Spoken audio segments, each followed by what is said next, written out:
መጽሐፈ ምሳሌ ምዕራፍ 30 የማሳ አገር ሰው የያቄ ልጅ የአጉር ቃል። ሰውየው ለቲኤልና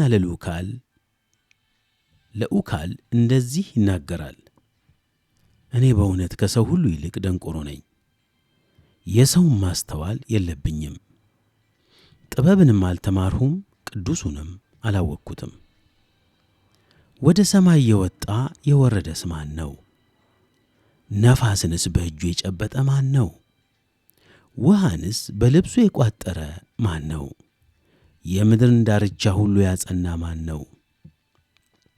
ይህን ታውቅ እንደሆን ስሙ ማን? የልጁስ ስም ማን ነው?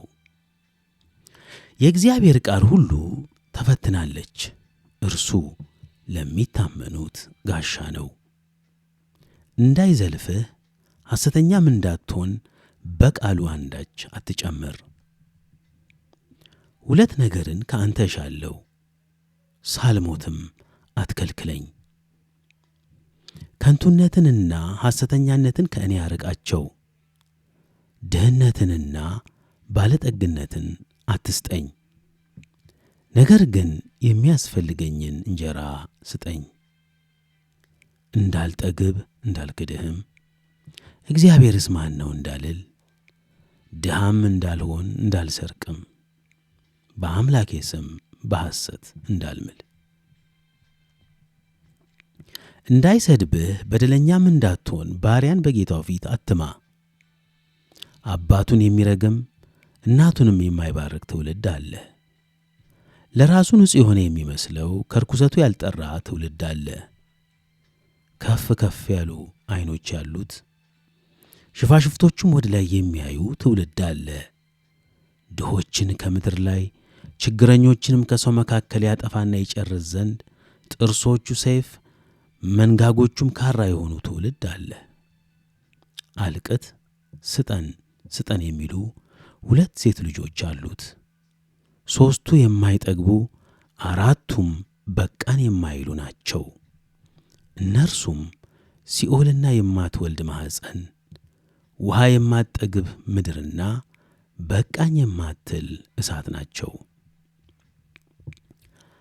በአባቷ የምታላግጥን የእናቷንም ትእዛዝ የምትንቅን ዓይን የሸለቆ ቁራዎች ይጐጠጕጧታል፣ አሞራዎችም ይበሏታል።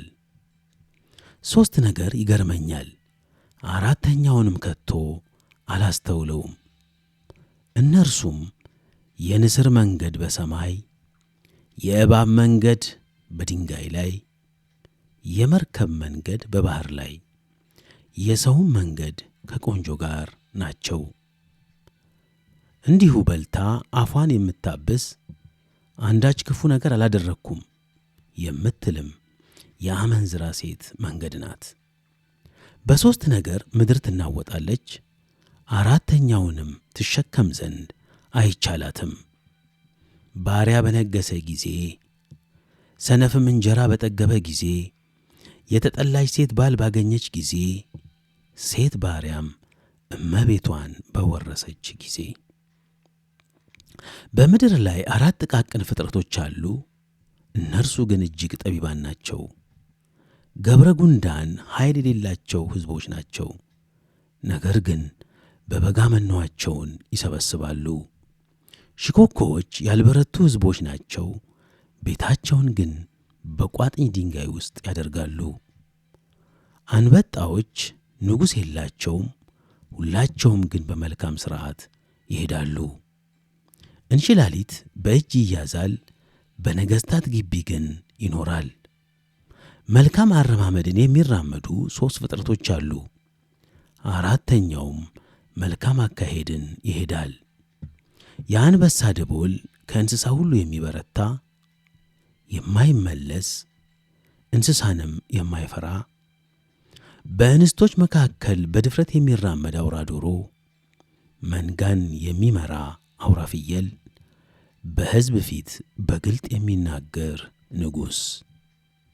ከፍ ከፍ ስትል ስንፍናን ያደረግክ እንደሆነ ክፉም ያሰብክ እንደሆነ እጅህን በአፍ ላይ ጫን። ወተት መግፋት ቅቤን ያወጣል፣ አፍንጫን መጭመቅ ደምን ያወጣል። እንዲሁም ቁጣን መጎተት ጠብን ያወጣል።